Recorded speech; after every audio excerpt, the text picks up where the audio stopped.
សម្រាប់ក្មេងៗលេងផងដែរបើសម្រាប់ក្មេងៗកុមារលេងនឹងសម្រាប់វាយសីដែលយើងឧស្សាហ៍លេងដើម្បីហាត់ប្រាណជួយសុខភាពរាងកាយផងដែរក៏មានកាមេរ៉ាសមត្ថភាពដែលយើងអាចយកដាក់ការពារនៅទីនេះក៏មានអំពូលភ្លើងស្អាតសម្រាប់ដាក់រៀនផងដែរនិងមាននាឡិកាតូចងាយស្រួលក្នុងការមើលម៉ោងនិងយកដាក់នៅពេលដែលយើងរៀន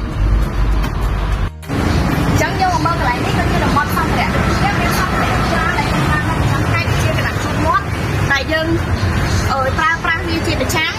ហើយยังមានសម្ភារៈផ្សេងទៀតដែលយើងប្រើប្រាស់ប្រចាំថ្ងៃយើងមើលថាដូចជាកន្លែងនេះក៏ជាមានកន្លែងនាឡិកាដូចខាងនោះដែរព្រោះដោយសារតែខាងនេះជាជួរសម្រាប់សម្ភារៈដែលយើងប្រើប្រាស់ប្រចាំថ្ងៃដូចគ្នាយើងមើលថានៅទីនេះគឺមានសម្ភារៈគ្រប់ប្រភេទទាំងអស់ដែលយើងអាចប្រើប្រាស់បានប្រចាំថ្ងៃមានដូចជាកាវឬក៏ប្រេងម៉ាស៊ីនអីផ្សេងដែលយើងអាចប្រើប្រាស់ពលអាហារនិងភេសជ្ជៈនេះផងដែរគឺមានដូចជាខាងក្រោយនេះគឺយកប្រើប្រាស់សម្រាប់ធ្វើម៉ូតូឬក៏អាចថាជួសជុលសម្ភារៈផ្សេងគ្រឿងកាត់ដែកសាដែកអីផ្សេងគឺមានគ្រប់បែប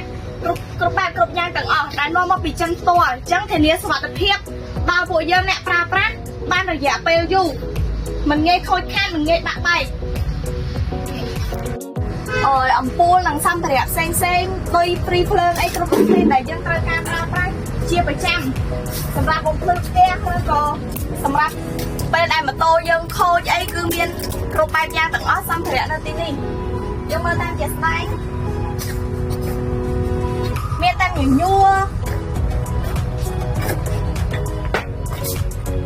មានទាំងញញួរនិងសម្រាប់ស្អីផ្សេងនិងអំពូលសម្រាប់ដាក់បំភ្លឺផ្ទះដែលមើលទៅស្អាតទាក់ទាញហើយនៅផ្នែកខាងក្រោយនេះក៏មានកាបូបនិងបិជើងប៉ាតាក្មេងៗនិងមនុស្សពេញវ័យដែលស្រស់ស្អាតដែលនាំមកពីចិនផ្ទាល់យើងមើលកាបូបនេះហើយនឹងសម្ភារៈផ្សេងដូចជាស្បែកជើងក្មេងៗសម្រាប់ពាក់ទៅសិក្សាឬក៏ទៅធ្វើដំណើរកម្សាន្តអីផ្សេងហើយនៅខាងលើនោះគឺមានម៉ូតនាឡិកាដែលស្អាតពេញនិយមតសម័យនៅខាងក្រោយមានផងដែរដែលមានស្បែកជើងដែលយើងពាក់ជារៀងរាល់ថ្ងៃនៅផ្ទះជាប់ស្អិតមិនងាយខូចខាតមិនងាយបាក់បែកនិងកាបូបស្អាតដែលធ្វើមកពីស្បែកចាំនេះជួរកាបូបនេះផងដែរគឺមានសាប៊ូលាងចាន